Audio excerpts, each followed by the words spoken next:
the bill's pretty simple. It repeals a couple of sentences, and this was a law that was passed, I believe it was about 20 years ago, repeals that authority that the legislature granted to local governments to shut down businesses during a pandemic.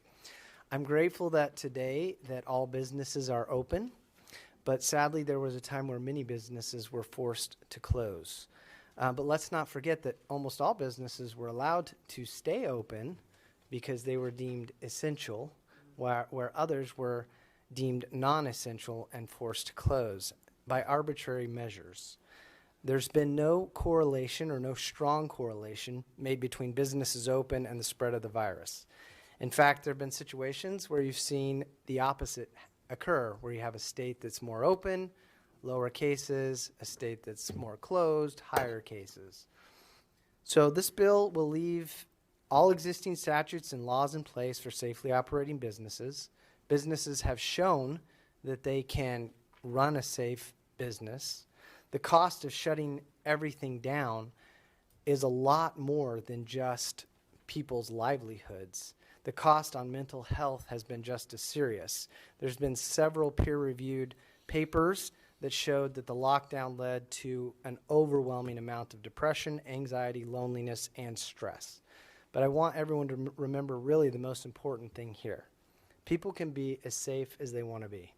If somebody wants to isolate, stay home, not go into a business, they can do that. If a business wants to shut their doors, a business can do that.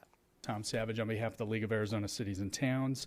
Incidents like the ones I mentioned, like fires, floods, gas leaks, are generally handled by local authorities.